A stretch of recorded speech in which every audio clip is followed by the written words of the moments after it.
रजित जी ग्वालियर से। श्री हरिवंश। श्री हरिवंश महाराज जी, आपके चरणों में कोटि कोटि प्रणाम। महाराज जी, किसी न किसी कारण से असफल हो रहा हूँ, अतः मेरा मुख्य उद्देश्य परमार्थ की प्राप्ति है, लेकिन छोटे छोटे उद्देश्यों में जो असफलता मिलती है, भक्ति और असफलता के बीच सामंजस्य कैसे स्थापित करूं? मतलब आपका कथन है कि यदि मैं भक्ति कर रहा हूं तो मुझे सफलता सांसारिक मिलनी चाहिए, ऐसा नहीं है। मेन उद्देश्य तो सफलता मतलब आत्म सिद्धि है, परमार्थ की प्राप्ति है, लेकिन गृहस्थ जीवन में होते हुए रोटी कपड़ा मकान, अगर उसकी प्राप्ति नहीं हो रही, छोटी छोटी सफलताएं नहीं मिली, तो उसके लिए क्या? आज तक भूखे रहे हो क्या? नंगे रहे हो क्या? आप समझो, मेरे प्रभु जो है इतने करुणामय कि हम आप तो मनुष्य हैं, जो पशु पक्षी हैं, कीट पतंगे हैं, बहुत सी ऐसी योनियां हैं जिसको हम देख भी नहीं पा रहे, प्रभु उनको भी भूखा नहीं रखते। उनका नाम विश्वम्बर है। अब हमारी चाहतों की सफलता है। बात समझो, आपने जैसे सहज में कह दिया रोटी कपड़ा और मकान, तीनों से आप खाली नहीं हैं। ईमानदारी से बोलो, जिस दिन तुम नंगे घूमे हो और जिस दिन तुम्हें छत के नीचे न रहने को मिला हो और जिस दिन तुम भूखे रहे हो, वायु न मिली हो, जल न मिला हो सकता है अन्न न मिला हो, लेकिन प्राण पोषण के लिए दो आवश्यक है, वायु और जल, है ना? अब हमारी बात असलियत में, हमारी जो शरीर पोषण जीने की आवश्यकता है वो तो सबकी पूर्ति हो रही है। आप देख लीजिए, चाहतों की पूर्ति शब्द पहले हम लोग क्या करते हैं कि असली ज्ञान को छुपा करके नकली बात बोल देते हैं, जिसमें सब हाँ में हाँ मिला दे। ये नकली बात है कि हमें रोटी कपड़ा और मकान तो चाहिए, पक्का प्यारे वो पशु पक्षियों को भी देता है। घोंसला बनाने की, आप देखो उनके घोंसले कैसे बने, आप बनाने में फेल हो जाएंगे, नहीं फेल हो जाएंगे? कैसे वृक्ष में कैसे हिलगा के उनको बुद्धि दी, किस स्कूल में जाके सिखाया उन्होंने? हरि ने दी, हरि ने। तुम अपने वास की व्यवस्था कैसे करो, ऐसे बना दिया। भोजन की व्यवस्था उनको सिखा दिया। कोई भी सृष्टि में ऐसा नहीं है जिसका माता की तरह भरण पोषण भगवान ना करते हो। हाँ, अलग अलग जिनको जैसा भगवान ने। अब हमारी जो असफलता है उसमें हमारी चाहत है, मैं कपड़ा तो पहनूं पर ऐसा पहनूं, समझना, रोटी तो खाऊं पर ऐसी खाऊं, मकान तो हो पर ऐसा हो। समझ पा रहे हैं आप? अब इसके लिए हमारा कर्म कार्य करेगा। पूर्व का प्रारब्ध यदि हमारा बहुत बुरा है तो आज तुम बहुत अच्छे आदमी हो, अच्छे मार्ग में चल रहे हो, वो आपको बाधा पहुंचाएगा, आपको सहना होगा। समझ रहे ना? वो आपको बाधा पहुंचाएगा।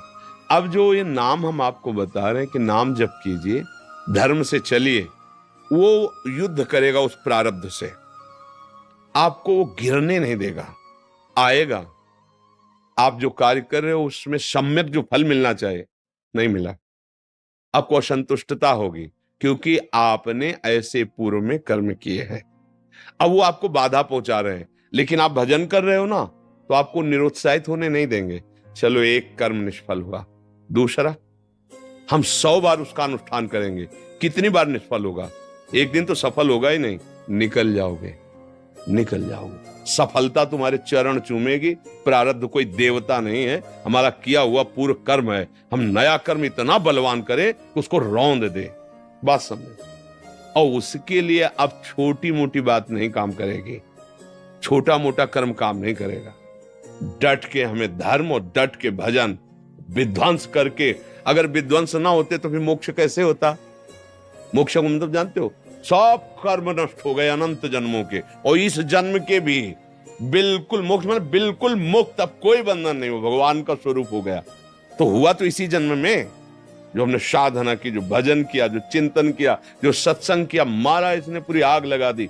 कर्मों को संचित कर्म विध्वंस हो गए, जमा गोदाम क्रीमाण जो कर रहे हैं, ये चिपकाव फसाव वाले नहीं हुए, क्योंकि सब समर्पित कर दिए भगवान को। प्रारब्ध आया, भजन के बल से उसको भोग रहे हैं, वो हमें परास्त नहीं कर सकता, निकल गए आगे। सुदामा जी की दशा क्या थी?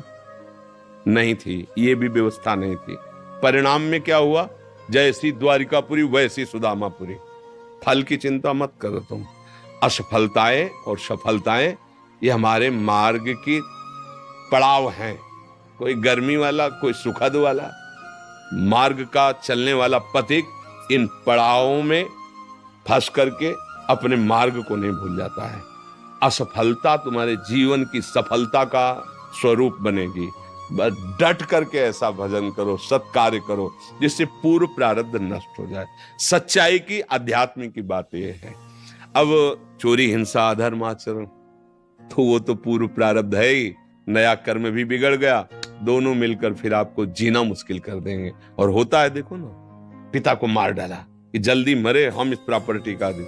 पिता को मार डाला, आप जेल गए, संपत्ति यूं ही पड़ी है, तीसरा उसका भोग कर रहा। विवेक खत्म हो जाता है। विवेकवान बनो, जैसी भी परिस्थिति हो उसमें राजी होना सीखो, वो आपके ही कर्म का परिणाम है। और ऐसे नवीन कर्म करो कि विध्वंस कर दो उस प्रारब्ध कर्म को जो तुम्हें झुकाना चाहता है, मिटाना चाहता है। हमारी प्रार्थना को अगर आप समझोगे तो आगे बढ़ोगे। अपना ही कर्म को न काहू के सुख दुख कर दाता, निज कृत कर्म भोग सुन भ्राता। तो बोले संतों के पास क्यों जाया जाता है? यही समझने के लिए। अब हम क्या करें जिससे हमारा कर्म हमको परेशान न कर पाए? वो है ज्ञान, वो है भक्ति, वो है भगवान का आश्रय।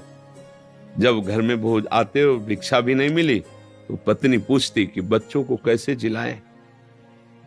तो तुलसी दल उतारते, ठाकुर को भोग लगाते, आधा आधा तुलसी दल। उनका एक मित्र था जो धनी के यहाँ वो पुरोहित कर्म करता था, डोली में बैठ के निकलता, पालकी में। वो कहता है, सुदामा जी हमारे यहाँ जो सेठ है ना, उनके यहाँ चलो, थोड़ी देर श्लोक बोलना, सब व्यवस्था